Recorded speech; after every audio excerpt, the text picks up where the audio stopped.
You have to say, I'm going to act as if being is good. I'm going to act as if truth is the pathway to enlightenment. I'm going to act as if I should pursue the deepest meaning possible in my life. And there's reasons to do none of those. They're real reasons. So it's really a decision. But you can't find out what the consequence of the decision is unless you make the decision. You know, I have done my best with every single thing I've talked to you guys about. I have done my best to do what Dostoevsky does in his novels, which is I make a proposition and then I spend months or years trying to figure out if I can take the bloody thing apart, if there's something wrong with it, because I want to find out. I want to hit it with a hammer and see if it breaks. And what I've been trying to do is to tell you all the things that I've gathered, let's say, or laid out or articulated or discovered over the last 30 years that I have not been able to break with the biggest hammer that I could take to them. And I guess that's the fundamental one, is that I believe that the idea that lurks in these images, derived from very different cultures, it's the same idea. Life is suffering. Right. Indisputable. What do you do about that? You voluntarily accept it and then strive to overcome the suffering that's a consequence of that. And you do that for you, and you do that in a way that makes it better for other people. And then that works. And one question might be, well, how well does it work? And the answer is, the only way that you can find out is by trying it. That's it. That's the existential element of it. The proof is to be derived by the incarnation of the attitude in your own life. No one can tell you how it will work for you. It's the thing that your destiny is to discover that. And you have to make the decisions to begin with, because you can't do this without commitment. You have to commit to it first. That's the act of faith that Kierkegaard was so insistent upon. You have to say, I'm going to act as if being is good. I'm going to act as if truth is the pathway to enlightenment. I'm going to act as if I should pursue the deepest meaning possible in my life. And there's reasons to do none of those. They're real reasons. So it's really a decision. But you can't find out what the consequence of the decision is unless you make the decision. I think the same thing happens when you get married, by the way. If you think you might leave, you're not married.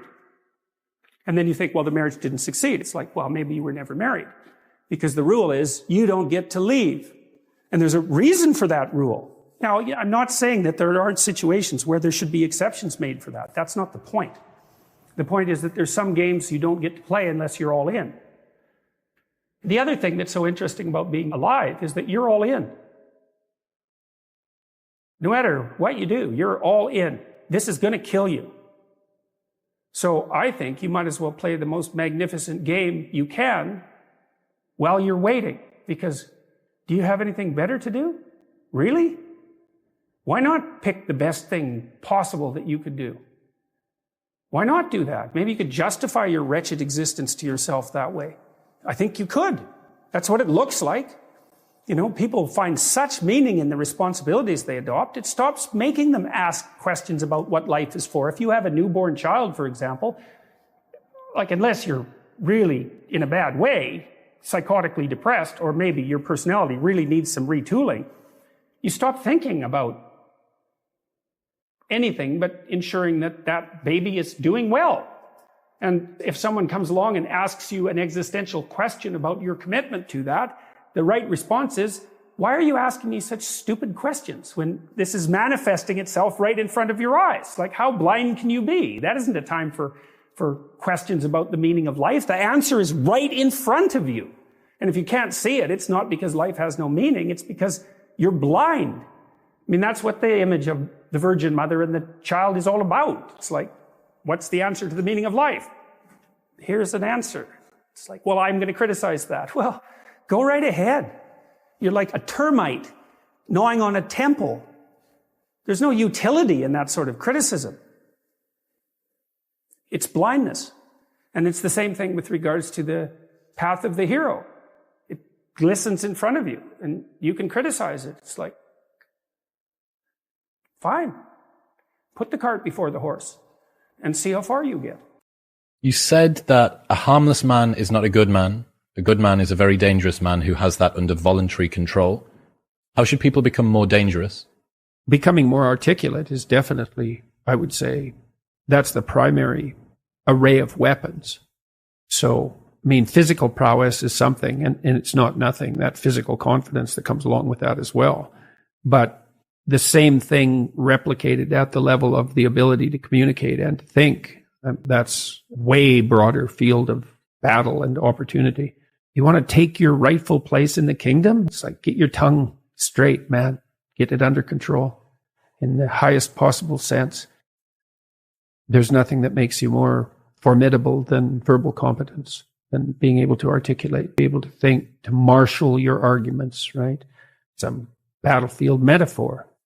Get everything in order, all your information straight, to marshal your forces. Is it possible to have too much responsibility, to take too much responsibility for yourself? You can, for sure. Yeah, definitely. Dostoevsky said that every man was responsible for everything he did and for everything that everyone else does, which is kind of an insane statement, but also somewhat, it's true in a certain sense. You do have an indefinite responsibility, and you do have an indefinite capacity to bear that responsibility, but that doesn't mean it can't be crushing. And then I would say the antidote to that is that you're not in this alone. As your responsibilities mount and your opportunities increase, you have to delegate more and more. It's important that you do everything you can, but there's enough for everyone to do. And so you might say, well, the heroic path is one that leads to universal redemption, and that's true. And you might say, well, that's all on you. It's like, it is in a sense, but then the problem that you just described, it can be unsustainable, right? You can torture yourself for not doing it well enough. And it is up to you, but it's not up to you alone. It's not up to you alone. So you delegate and you help build people around you so that they're all working in the same direction. It's an effort multiplier in any case. And you make sure that they get credit. Credit's good enough. It's not exactly right. The rewards are in accordance with their efforts, and you can distribute that. If you can routinize something and parse it off to someone else, say, here's a little kingdom for you, and it doesn't have to be little, and it's something that can grow, but here's a kingdom for you, well, then you can go off and do the next thing you need to do, which is extremely important. And you might think there's a kingdom and then it's broken into little kingdoms. And so the farther you are down the hierarchy, the smaller the kingdom you get. But that's only true if you think the world's a zero-sum game, because you could also think of it as a place of indefinite number of the largest kingdoms possible. And I think, why do we think this is exhaustible in some sense, what we're doing? It doesn't look exhaustible. That's the limits to growth mentality. It's like economists don't believe in that, because they think, well, no, we can just get more efficient, which we certainly are. We're way more efficient than we once were. And those gains in efficiency, when they're not being interfered with, are increasing at more than an arithmetic rate. Why do you think people have a tendency toward that zero-sum mentality? Yeah, well, I mean, there are elements of life that have a zero-sum element. I mean, if you're competing with another man, for example, to marry a particular woman, that's a zero-sum game if you only think of the game as including you two and that woman. So you can set up circumstances that are zero-sum. But to take that metaphor of zero-sum game, where there has to be winners and losers because there's a finite number of resources, is to assume that the rules of that game are the rules that govern the set of all games. And that's just not true. Games are infinitely multipliable. I mean, you can invent a new game.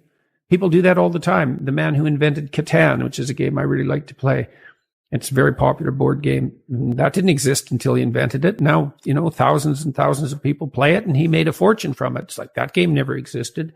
So there doesn't seem to be any limit to the number of games we can invent.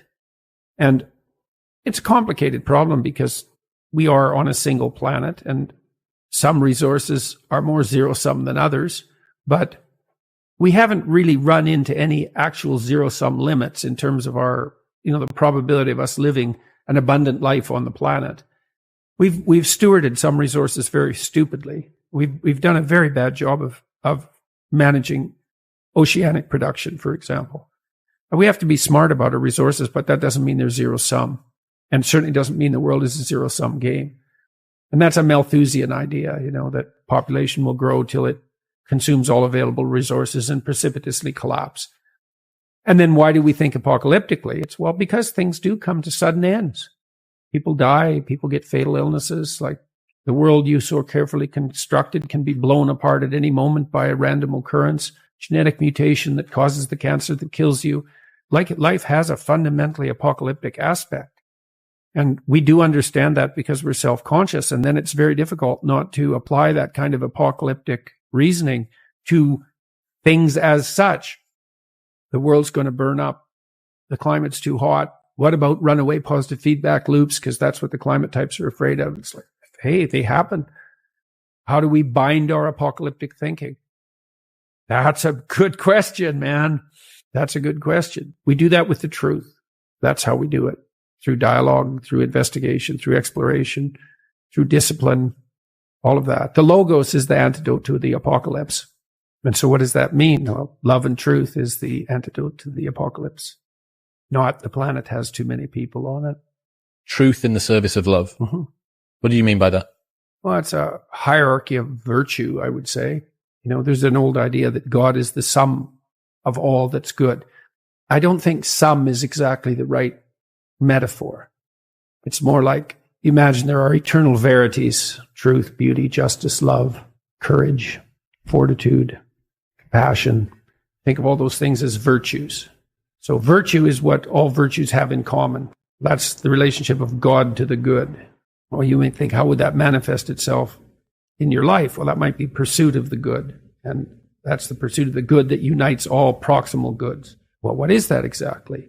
Well, it's something like belief that it would be for the best that all things flourish to the degree that that's possible. When I was a clinician, I thought of that as the good in me serving the best in my clients. And I think the desire for that to happen, that's love. So that's the desire for, you say, well, you take a human, bent, broken, miserable, malevolent, hurt, corrupt, weak, frustrating, disappointing, all of those things that we can lay on ourselves because of our inadequacies. It's like, it's easy to dismiss that. And part of that dismissal is what drives the notion that the planet has too many people on it and that we're a cancer on the face of the earth. It's like, it's not easy to love that. But what do you want? You want the broken people to rise up out of their brokenness rather than despise them for it. And then you orient yourself towards that and try to pull that out of people and yourself. Keep facing challenges voluntarily. Pay attention at a rate that works for you.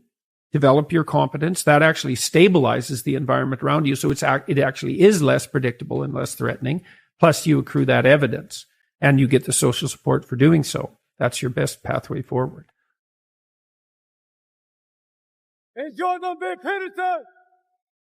These people that you're comparing yourself to, you don't really know very well. What that means is that you see their shiny outside, but you don't see the reality of their life. There's always people out there who are doing far better than you on pretty much anything you want to imagine. And if all you're doing is seeing yourself in their reflected light, let's say, then it's going to be pretty damn dismal. But it's not a good comparison because, well, first of all, there's danger in just comparing yourself to others, period, because they're not you. And God only knows what struggles they had to undertake to get to where they were, or what burdens they're currently carrying that you're not aware of. But you can certainly contrast yourself with yourself. And that's a lot better. It is the only way. Well, it's also the only way of really measuring anything approximating proper improvement. You can actually tell when you're a little better than you were yesterday. Right. And you can actually do that. That's another thing that's so interesting about it, is that you can actually make yourself a little better in some way, pretty much. Well, I don't know if it's at every moment, but you can certainly do it every day.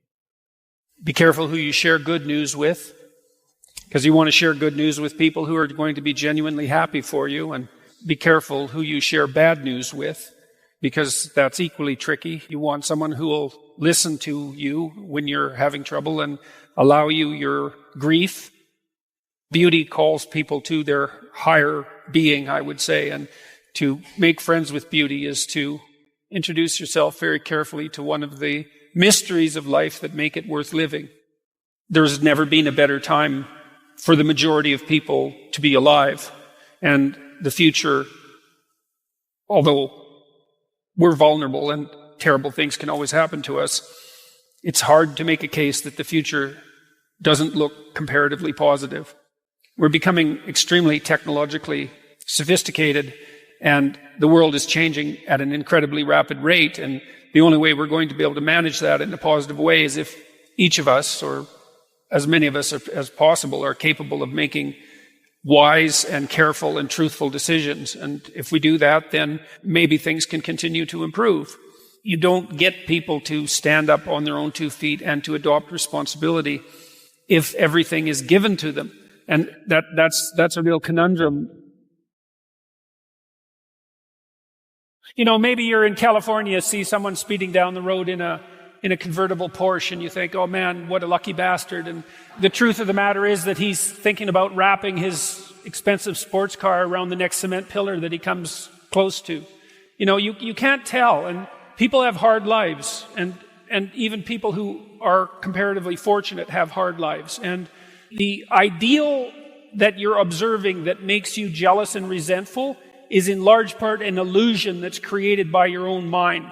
You have to be careful of what you're jealous of because you don't really know what it is. And then the other thing that's kind of useful is to understand you're quite different from other people, and you shouldn't be comparing yourself to them because they're not like you. They don't have your family. They don't have your temperament. They don't have your troubles. They don't have your abilities. The only person that has those is you. One of the rules, I think it's rule 4, is compare yourself to who you were yesterday and not to who someone else is today. And see, that's a game you can win. The possibility that you can make yourself slightly better on a continual basis is, I think that's something that's accessible to everyone. I think that's equivalent to leading a virtuous life. And there is something to be said for virtue and truth. You know, and that is one thing. Another thing that I've noticed about people who've been phenomenally successful is that they really do everything they can to live a truthful life. And you can get a bloody long ways by being honest. You got to know that there are differences in intelligence. It's really important. If you go into a job and you're not smart enough for that job, you're going to have one bloody miserable time. And you're going to make life wretched for the people around you because you won't be able to handle the position. But what you really want to do, as far as I can tell, if you want to maximize your chances for both success and let's say well-being, is you want to find a strata of occupation in which you would have an intelligence that would put you in the upper quartile. That's perfect. Then you're a big fish in a small pond. And you don't want to be the stupidest guy in the room. It's a bloody rough place to be. So, and you probably don't want to be the smartest guy in the room either, because what that probably means is you should be in a different room. If you want to be the best at what you're doing, bar none, then having an IQ of above 145 is a necessity. And maybe you're pushing 160 in some situations. And maybe that's making you one person in 10,000 or even one person in 100,000. And then also, to really be good at it, you probably have to be reasonably stress tolerant and also somewhat conscientious. Why is it that smart people are at the top of dominance hierarchies? And the answer to that, in part, is because they get there first. Right? I mean, everything's a race, roughly speaking. And the faster you are, the more likely you are to be at the forefront of the pack. And intelligence, in large part, is speed. That's not all of it is. So if you're moving towards something difficult rapidly, the faster people are going to get there first. You're going to have to put some effort into your life. And you need to be motivated to do that. And so what are the potential sources of motivation? Well, you could think about them in the big 5 manner. You know, if you're extroverted, you want friends. If you're agreeable, you want an intimate relationship. If you're disagreeable, you want to win competitions. If you're open, you want to engage in creative activity. If you're high in neuroticism, you want security. Okay, so those are all sources of potential motivation that you could draw on, that you could tailor to your own, your own personality. But then there are dimensions that you want to consider your life across. And so we ask people about, well, if you could have your life the way you wanted it in 3 to 5 years, if you were taking care of yourself properly, what would you want from your friendships? What would you want from your intimate relationship? How would you like to structure your family? What do you want for your career? Well, how are you going to use your time outside of your job? And how are you going to regulate your mental and physical health, and maybe also your drug and alcohol use? Because that's a good place to auger down. And that tangles in your incentive reward system. We talked about the dopaminergic incentive reward system, and that's the thing that keeps you moving forward. And the way it works is that it works better if It produces positive emotion when it can see you moving towards a valued goal. Okay, well, what's the implication of that? Better have a valued goal, because otherwise you can't get any positive motivation. Most creative people fail at producing their creative product and monetizing it, right? So your default position, if you're a creative person, is you're going to fail. And that's because it's hard to come up with something new, and it's hard to present it to the market at the right time, and it's hard to market it. Like, those things are really, really difficult. And so what successful entrepreneurs do is they just keep doing it over and over and over and over and over and over and over. And eventually, if they're fortunate, one of their ideas happens to hit the right place at the right time. Even if your idea is good, that doesn't mean it will be successful. There's so many things that have to be taken into account. So this is partly why persistence, and that's part of conscientiousness, is so useful. It's like persistence is helpful because it enables you to run many, many experiments. And you need to know that the baseline is failure. You know, it's important, because otherwise you'll blame that on yourself. You know, and some of that's useful because there's probably some things that you could improve about yourself. But it's very difficult to go from 0 to 1, you know.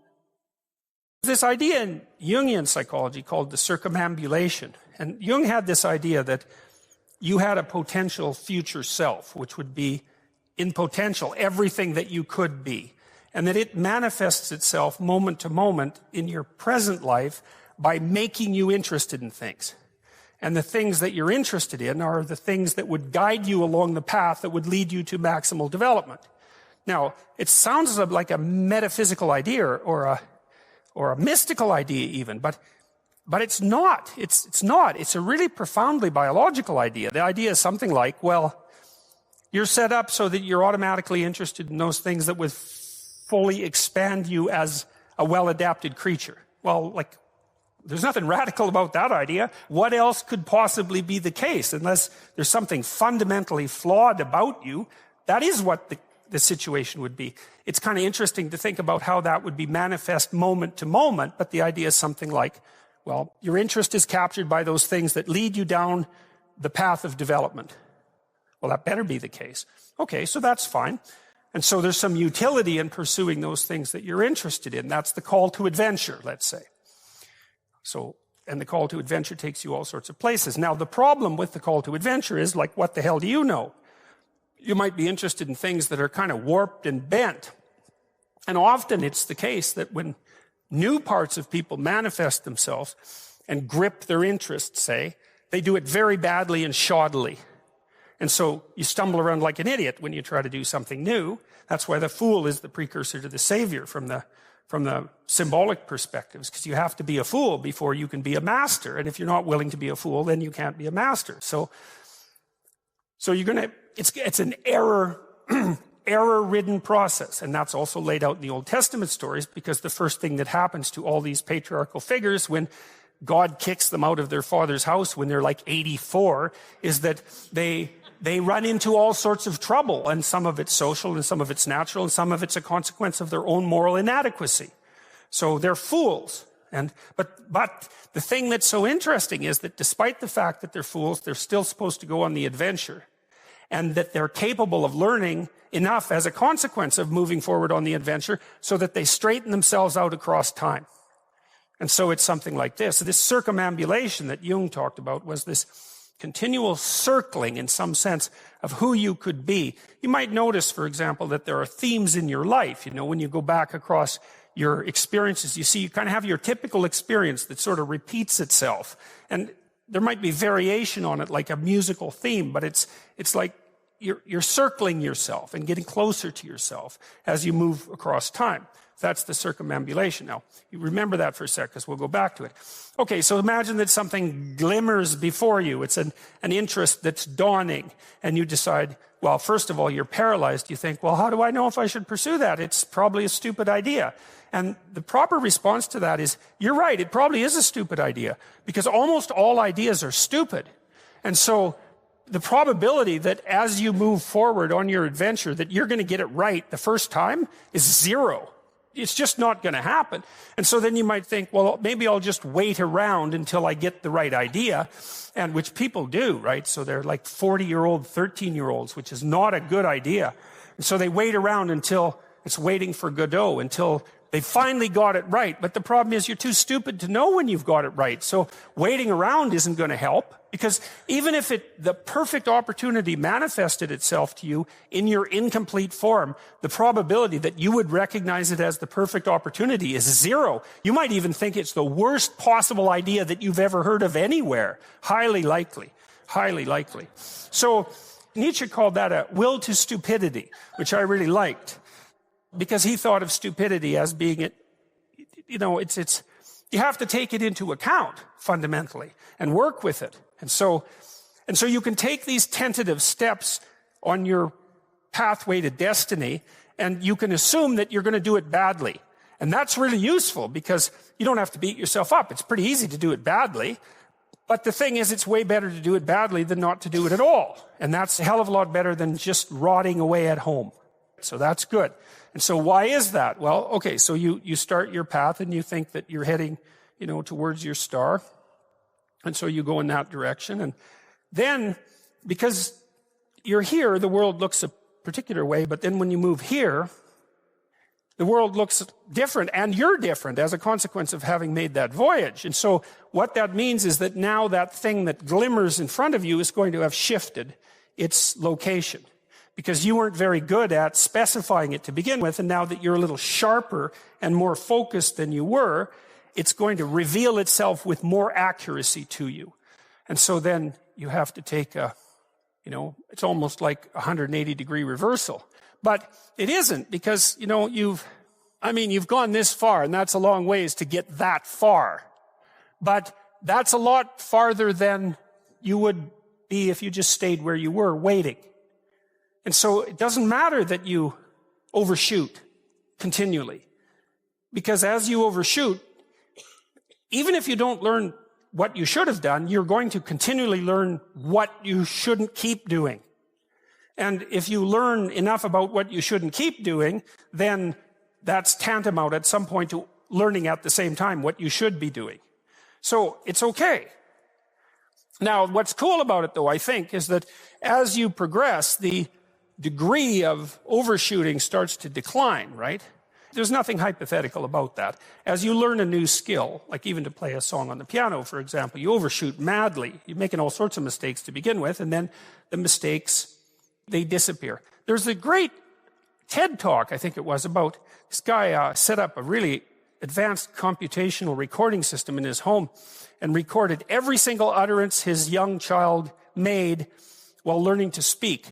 And then he put together the child's attempts to say certain phonemes and put them in a list, and you can hear the child deviating madly to begin with, and then after hundreds and hundreds of repetitions, just zeroing right in on the exact phoneme. So you might not know this, but when kids babble, because they start babbling when they're quite young, they babble every human phoneme, including all sorts of phonemes that adults can't say. And then they die into their language, so that after they learn, say, English, then there's all sorts of phonemes they can no longer hear or pronounce. But to begin with, it's all there, which is really quite interesting. But as they learn a particular language, they zero in on the proper way to pronounce that, and their errors minimize. And every time you learn something, that's how it is. And that's really useful to know, too, because it means that it's okay to wander around stupidly before you fix your destination. Now, you see that echoed in Exodus, right? Because what happens is that the Hebrews escape a tyranny, which is kind of whatever you do personally and psychologically when you escape from your previous set of stupidly held and ignorant and stubborn axioms. It's like, away from that tyranny. It's like, great, I freed myself from that. Well, then what? Well, you'd think, well, now I'm on the way. No, you're not. Now you're in the desert, where you wander around stupidly, and worship the wrong things until you finally organize yourself morally again and head in the proper direction. So that's worth knowing, too, because you think, well, I got rid of a lot of things, excess baggage that I didn't need in my life, and now everything's okay. It's like, no, it's not. You've got rid of a whole set of scaffolds that were keeping you in place, even though they were pathological. And now you have nothing. And nothing actually turns out to be better than something pathological, but you're still stuck with the problem of nothing. And that's exactly why Exodus is structured the way that it is. It's that you escape from a tyranny. It's, hooray, we're no longer slaves. Yeah, well, now you're nihilistic and lost. It's not necessarily an improvement. It's also useful to know that because you can also be deluded into the idea that, imagine that you're trying to become enlightened, which might mean to turn all those parts of you on that could be turned on. You think, well, that's just a linear pathway uphill. It's just from one success to another. No, it's not. It's like, here you are and you're not doing too badly. And the first step is a complete bloody catastrophe. It's worse.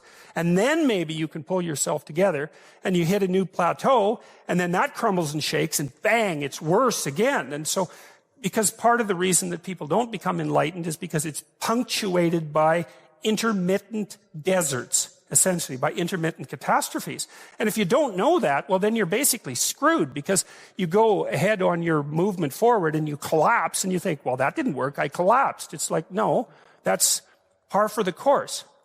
It's not indication that you failed, it's just indication that it's really hard. And that when you learn something, you also unlearn something. And the thing you unlearned is probably useful, and unlearning it actually is painful. Let's say if you have to get out of a bad relationship. There isn't any relationship that's 100% bad. And so when you jump out of it, well, maybe you're in better shape, but you're still lonesome and disoriented, and you don't know what your past was, and you don't know what your present is, and you don't know what your future is. That's why people stay with the devil they know instead of, looking for the devil they don't know. So anyways, the fact that you're full of faults doesn't mean you have to stop. And thank God for that. That's a really useful thing. And the fact that you're full of faults doesn't mean that you can't learn. And so you can posit an ideal and you're going to be wrong about it, but it doesn't matter because what you're right about is positing the ideal and moving towards it. If the actual ideal isn't conceptualized perfectly, well, first, surprise, surprise, because what are you going to do that's perfect? So it doesn't matter that it's imperfect. It just matters that you do it and that you move forward. So that's really positive news as far as I'm concerned, because you can actually do that, right? You can do it badly. Anyone can do that. So that's useful.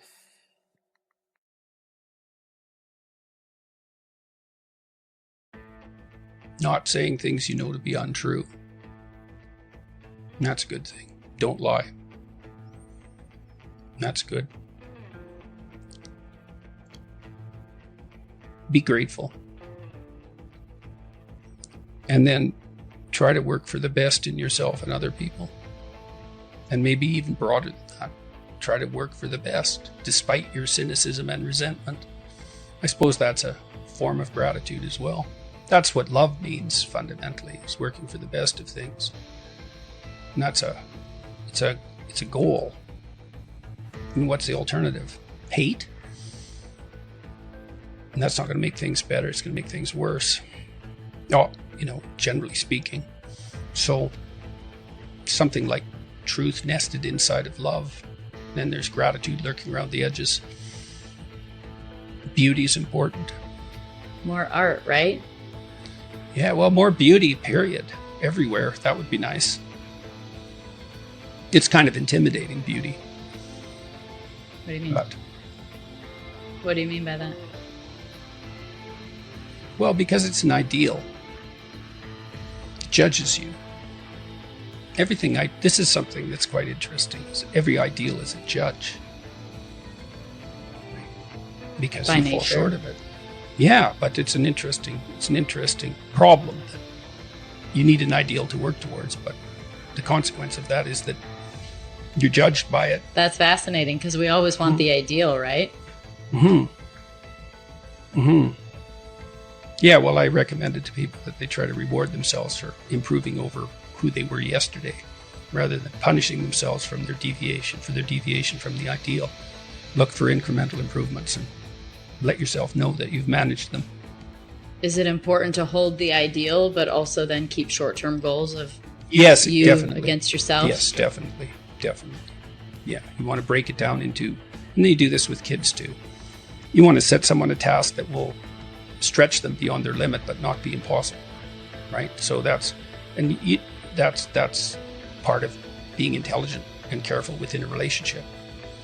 Because it'd be nice to facilitate success. I mean, maybe it has to be punctuated by failure from time to time, but that's one of the things you do as a therapist, is try to set things up so that people succeed in moving towards their goals. Try to make the tasks small enough so that they're a reasonable probability that they will be completed successfully. There's a New Testament idea that you should turn the other cheek, and that's a very tough one to contend with, because it's not easy to separate out that from the appearance of weakness, let's say, because you want to be able to stand up and defend yourself. Obviously, there's no credibility unless you're capable of doing that. You have no credibility unless you're capable of doing that.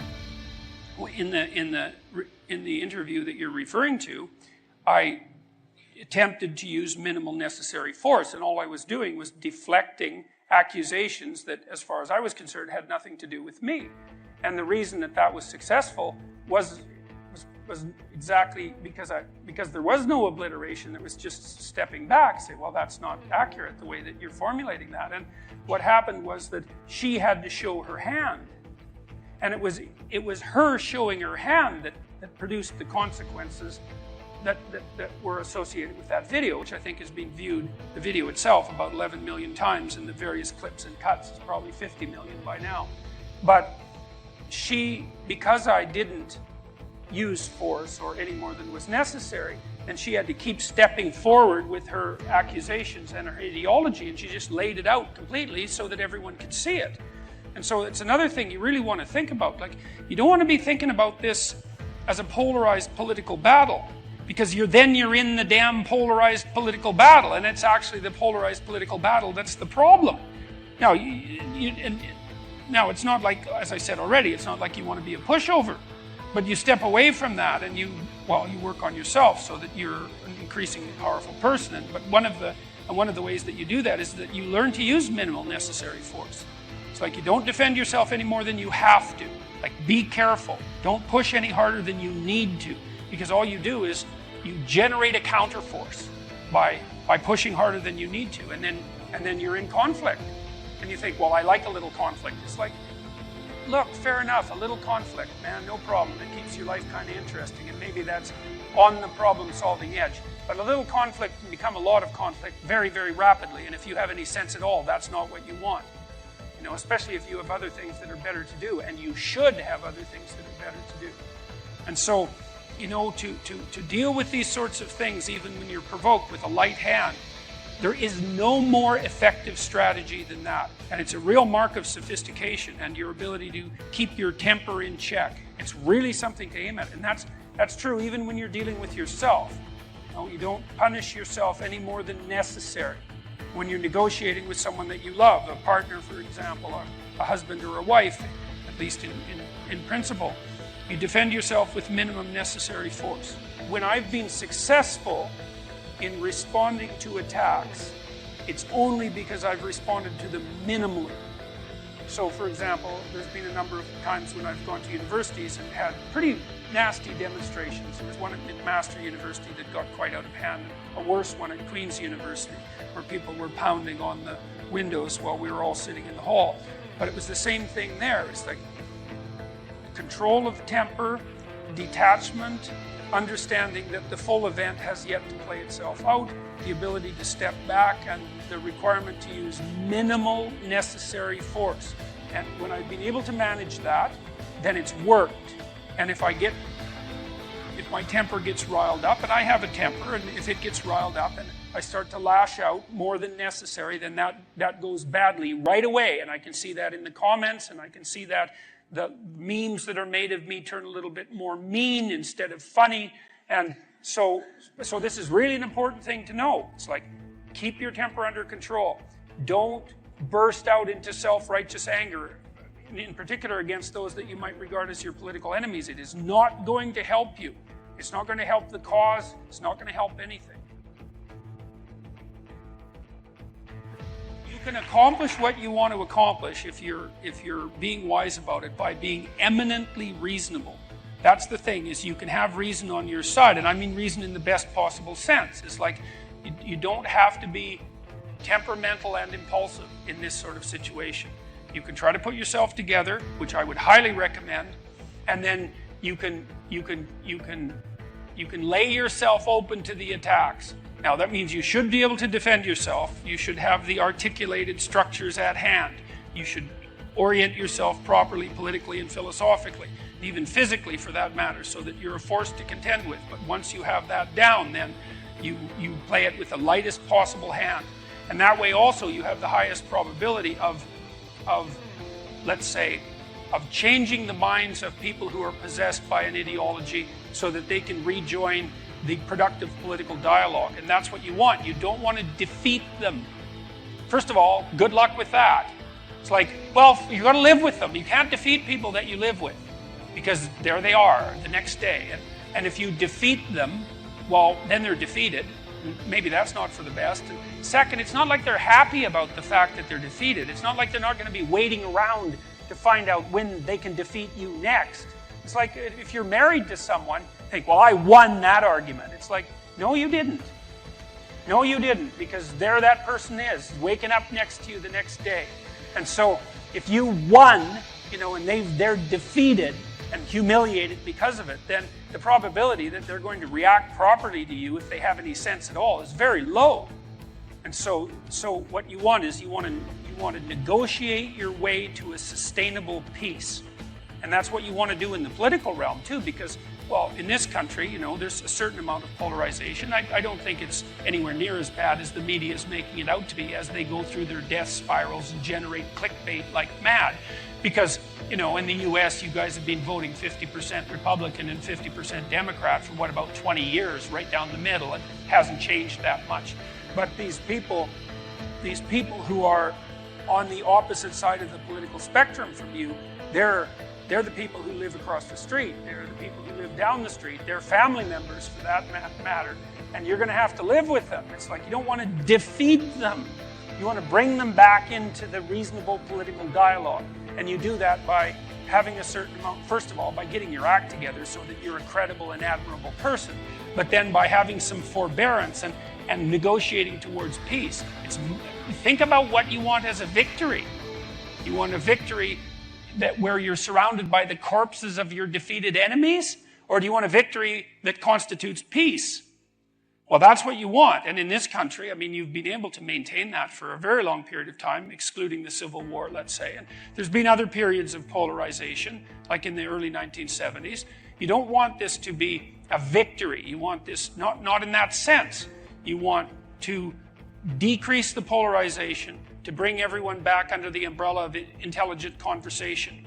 And you want to also know that just as you perhaps are temperamentally predisposed, being more conservative, to standing for patriotism, is standing for the what would you say, let's say patriotism, we'll leave it at that, and for the utility of hierarchies, that there are people who need to speak for the dispossessed, and you have to engage in a dialogue with them for your own good as well as theirs.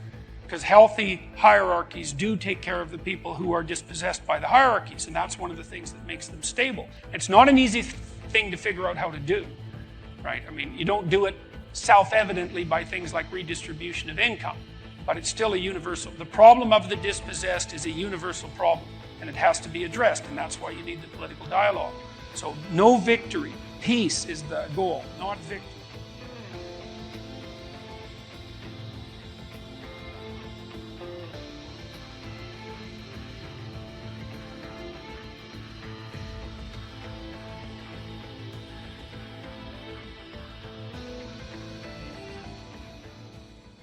How can you tell if the person you're in a romantic relationship with is the right person to spend the rest of your life with?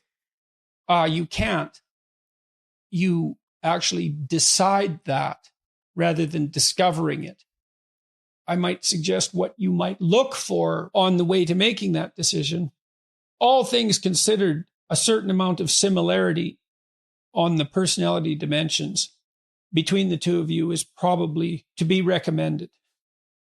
If you differ tremendously in trait conscientiousness, one of you is going to find the other unbearably rigid, orderly, and workaholic-oriented, and that person is going to find you dissolute and undisciplined.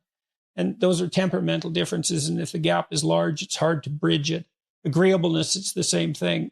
The warmer person will find the colder harsher person, cruel and unkind, and the cruel and unkind person will find the more agreeable person soft, a pushover, and contemptibly unable to stand up for themselves. The extrovert will want to be out partying all the time, and the introvert will have had his or her fill of that very rapidly. So you want some temperamental similarity across the major personality dimensions, with the possible exception of trait neuroticism, which is the generalized proclivity to experience negative emotion.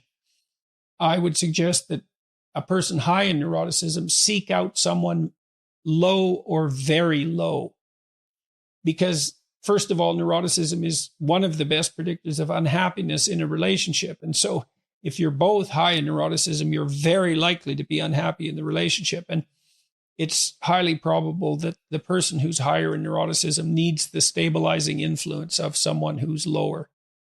Then I would say, well, this is based on my clinical observations as well as the experiences of my life. I think it's necessary, or at least highly desirable, that you find the person that you're with sexually attractive. And that's somewhat ineffable. You can be confronted with two people who are, by objective standards, equally attractive or perhaps equally unattractive, and find yourself very physically attracted to one of them while the other one will leave you cold. And that's a deep mystery. And I've seen couples who get along as friends, try to bridge that romantic gap by will. And I haven't really seen it be successful. So I think you need that spark that ignites sexual passion. Then you have to ask yourself if you can trust the person, if there are activities that you can share with them that would make up a life, if you're oriented in approximately the same direction with regard to your goals, especially important goals, career and children being foremost among them, if you think you could come to some agreement about how the economic resources could be distributed, or at least how that might be negotiated, if you can negotiate with the other person, and again, if you can trust them. And I would say of all those, trust is the most crucial component, maybe followed by the ability to negotiate. The right person is someone you can negotiate with, because there's going to be differences between you and them. There's going to be differences in your approach. There should be, hopefully there'll be, because that means that the two of you are bringing different skill sets to bear on the problem. That means that you have a more diverse range of potential responses, which can be good, but also that there's going to be conflict. The issue then becomes, can you negotiate through the conflicts? And will the other person stick to their negotiated solution? And then if you find someone like that and they're of approximately the right age and everything else seems to be in order, then in some sense, they're as good a bet as the next person, and life doesn't last forever. And so there's real reasons to get on with it. You have to understand that even in the best relationships are predicated on attraction, trust, and negotiation. And it's constant. You're constantly negotiating to maintain the relationship, to expand it. You don't find the right person and live happily ever after. Life is far too complicated for that.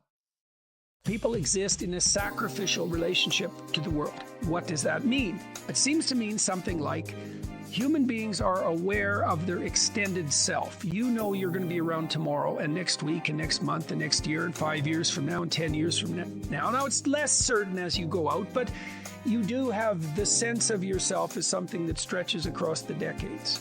Okay, and so what that means is that you have to conduct yourself in a manner that isn't merely immediate. You have to conduct yourself in a manner that will work across time. Now, how do people do that?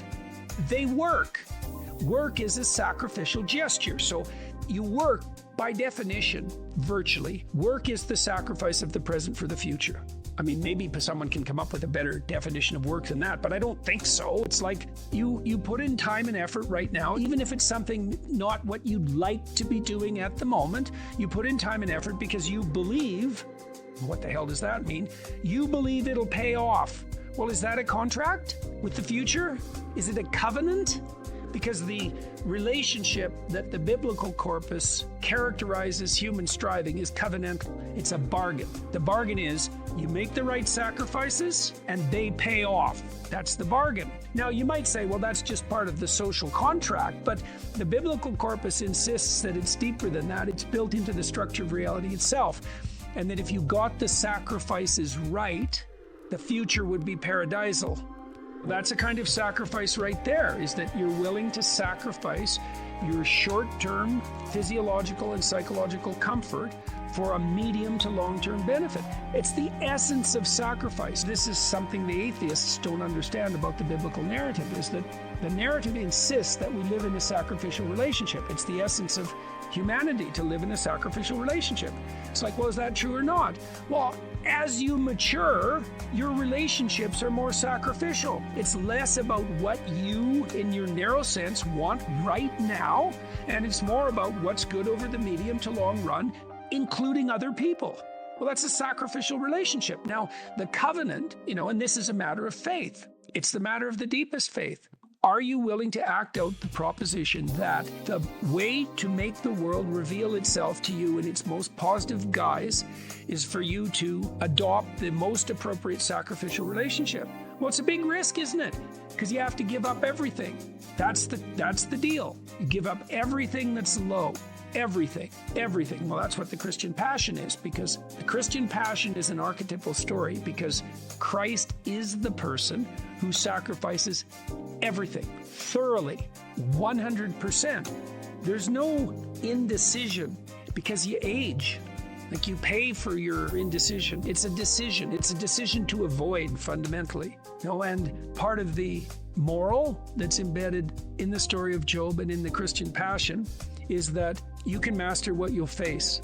And maybe that's true. I mean, the clinical literature seems to indicate that it's true, because one of the things you do, if you're a competent clinician, is you look at what people are attempting to accomplish, and maybe that needs some retooling, but let's assume that they have a goal in mind that would work, right? You've talked it through with them strategically. They have a well laid out vision. Okay, now they're laying out the vision and they encounter impediments that stop them.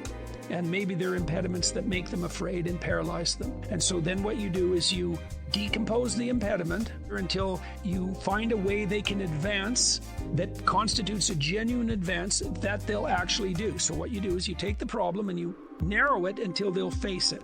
Okay, then they face it. Then what happens? They get more competent. That's what happens. And then they get better at facing all problems. So they don't just learn how to deal with that specific problem. They learn a lesson that generalizes across problems. They get braver. When you use exposure therapy, people don't get less afraid, they get braver. And that's way better, because braver moves from situation to situation. Okay, so the question is, if you faced everything that was put in front of you, who would you be? Well, the biblical answer is you'd be a true son of God. That's the biblical answer. It's like, well, do you believe that? Well, it depends on what you mean by believe. Do you have a better bet than facing what's there? Well, you just have to be sensible about it for a moment. It's like, is your theory that you're going to adapt better using falsehood and avoidance? Because that's the contrary theory. You either face it, and you do that predicated on the faith that something in you will respond if you do, or you don't face it. That's it. Those are the options. If you don't face it, that's faith too. That's faith in the notion that avoidance and deception will suffice. There's technically two different forms of reward. There's consummatory reward. That's what an orgasm is. It's consummatory reward. It brings the behavioral and perceptual sequence to a halt. It ends it. Right at the climax, it ends it. But then it's over. That journey is over, right? Then there's the dopaminergic reward. And dopaminergic reward is evidence of advancement towards a goal, right? Okay, so there's a corollary to that. Well, how do you become optimally engaged? Because dopamine facilitates engagement and focus, which is why drugs like amphetamines can be used for kids who are attention deficit disordered. you tap up the dopamine response, they lock on, right? Okay, so they're locking on to a goal-directed pursuit. The problem with amphetamines is that they can lock you on so hard you can't get out of the frame. So like kids on amphetamines will obsess, for example, about cleaning up their closet. They can't switch to the next activity.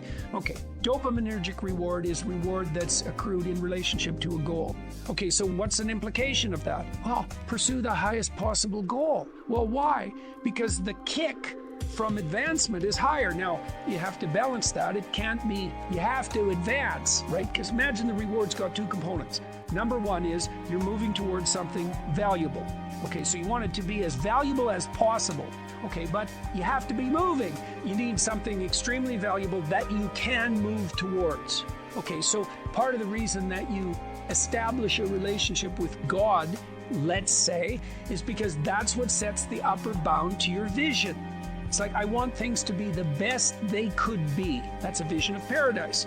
Well, that has to be fractionated into, your proximal decisions, but lurking behind that should be this continual movement towards, what would you say, a heaven that recedes as you approach it. That's the proper vision of heaven. A heaven is a place that's perfect and getting better, both at the same time. That's what music shows you, because a great piece of music is perfect, but it's just getting better as it unfolds.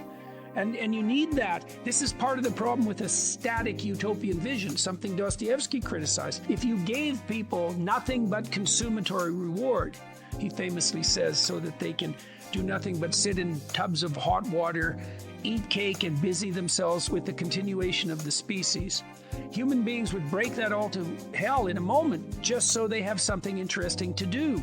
If you run yourself through a disciplinary process, so you accomplish something, maybe you don't attain the goal you were aiming at, but you accrue a new way of looking at the world and a set of skills. Well, if you just keep doing that, you have multiple ways of looking at the world and more skill. Well, that's your storehouse of treasure. As you walk through life in your normal mode, things will call to you. And if you pursue them, they will take you deep. It doesn't really matter what it is that calls. What matters is that you pursue it, and you pursue it to the depths. And as you pursue it to the depths, you will become transformed. And if you do that without reservation, that will turn you into the person who frees the slaves and opposes the tyrants. And that is how it works. That's the call. And that can happen in any direction, virtually any direction. You just have to pursue it with sufficient faith. It's really something to see how many people are dying for a lack of an encouraging word. They don't get encouragement. And people need so little encouragement. It's just unbelievable. I believe that truth can save the world. I believe that. So you speak truthfully and you watch what happens and you take your consequences. You're a net force for good if you want to be. One of the things you do with people who are struggling is you make the simple even simpler, because then they can get a toehold.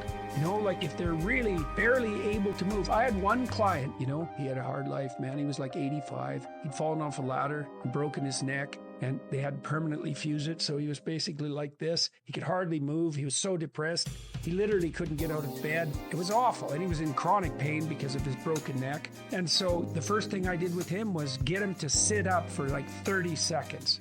That was it. That's where he had to start, and after I worked with him when he was in the hospital, after 2 weeks, he was walking down the hall and able to sit up and read for, 5 or 6 minutes. And he got out of the hospital. He went home, but he had to start with the simplest possible steps. And hey, man, this is the definition of humility in some ways, is that you start progressing where you can start.